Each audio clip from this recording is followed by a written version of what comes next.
All right. Please, number one, name and profession and your question.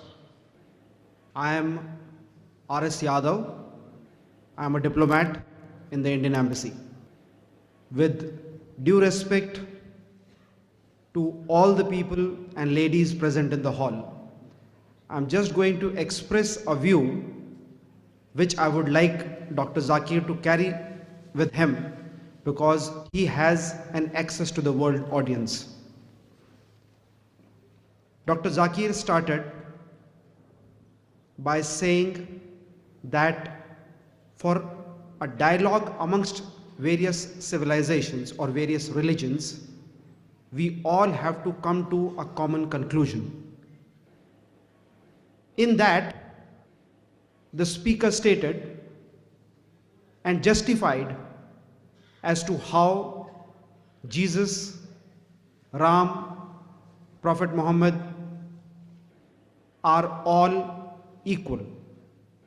Rather, he went to the extent of getting support from certain Indian scriptures and certain Christian scriptures to justify the existence or the status of Prophet Muhammad. It's all very good, but we have been listening over last 2-3 years various conferences which have taken place across the world. The starting point is not by saying that are they all God, are they all equal, or somebody is superior or somebody is inferior. I personally feel that none of us present here in the hall today have ever seen our respective gods. Neither the Muslims have seen Prophet, neither I as a Hindu have seen Ram, neither the Christians have seen Jesus. The more important factor which I'll request the speaker to catch on in any of his further talks is human being, the goodness amongst us. When the speaker stated, Hindus say everything is God, it means that there is an element of goodness amongst all of us, which, if nurtured, can make us near to God. Thanks. Thank you. Thank you. I would like to thank our brother from the Indian Embassy and thank you for his comments. And he mentioned that in most of the interfaith dialogues, he said that he agreed that I tried to prove the commonalities and trying to prove that Prophet Muhammad and Prophet Jesus are messengers. Yes, we agree. Rama maybe, may not be. You can refer to my talk on similarity of Islam and Hinduism. Maybe, maybe is not.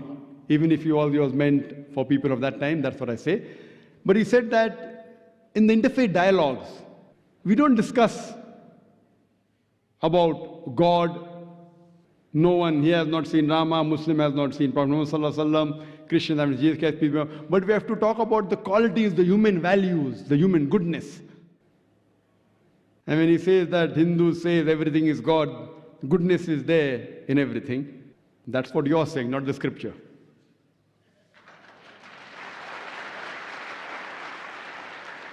Coming to your point, I do agree. We first talk about the human good qualities. No Muslim can be a good Muslim unless he's a good human being.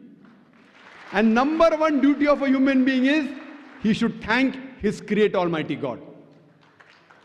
If you cannot thank and worship your Creator Almighty God, what is the use of you helping your neighbor? Useless. You should help your neighbor. You should help the poor. I'm not against it. But if you disrespect your Creator Almighty God, you cannot thank Him. You cannot worship Him. All your other activities is useless. That's the reason. It's mentioned in the Quran, in Surah Nisa, chapter 4, verse 48. Surah Nisa, chapter 4, verse 116. If Almighty Allah subhanahu wa ta'ala wants, He may forgive any sin, but the sin of shirk, He will never forgive. For anyone who does shirk, associate partners with God, he has strayed far away. The biggest sin in Islam is shirk, associating partners with God. And similarly, that's what the Quran says in Surah Ma'idah, chapter 5, verse 72, that they are doing kufr. Those who say that Jesus Christ, peace be upon him, son of Mary, is Allah.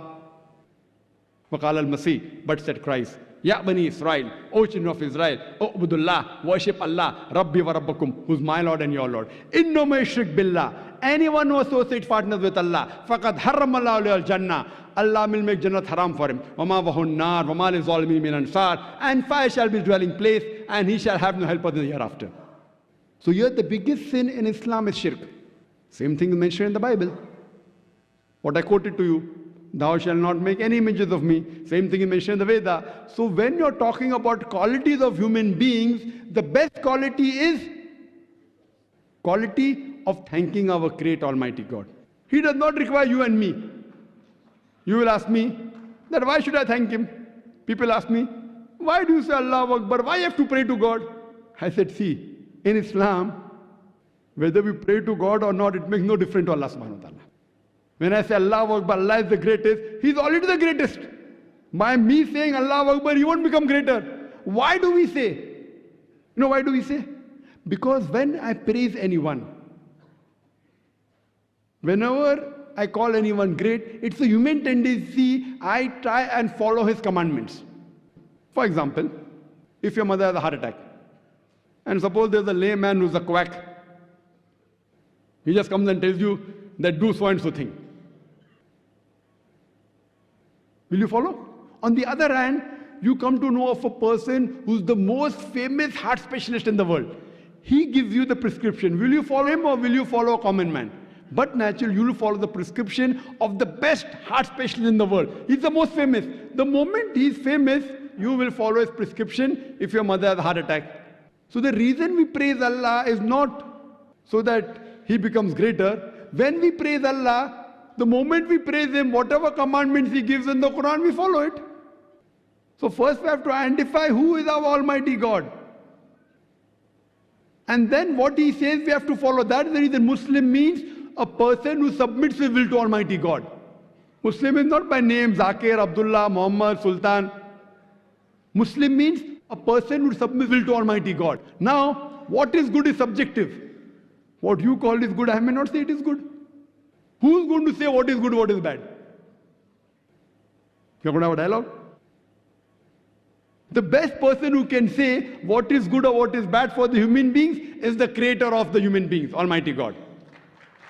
So unless you don't come to know who is the true Almighty God, what are His attributes, you should worship Him alone, and the way you should worship all your other criteria of humanity is useless. The number one criteria is thanking our Creator Almighty God. That is the best human quality. And what is good and what is bad for us differs of opinion. Even the doctors differ. The best doctor is the creator of the human being, Almighty God. He tells you alcohol is prohibited in the Veda, in the Bible, in the Quran. Don't have it. He says pork is prohibited in the Hindu scriptures, in the Bible, in the Quran. Don't have it. Gambling is prohibited. What is good, what is bad, how will you come to know? It is subjective. Therefore, there's a query that do good people go to hell? Is a question. So I ask you, what is good? Compared to what humanity thinks is good? Fine, love each other, no problem, girls and boys mixing, pornography, no problem, everything is good. So if this is what you call is good, no problem, intermingling, homosexuality, everything is good. So such good people will surely go to hell. First you have to realize by the definition what is good.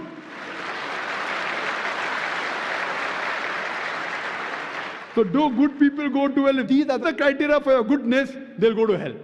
In religion, no good person can ever go to hell.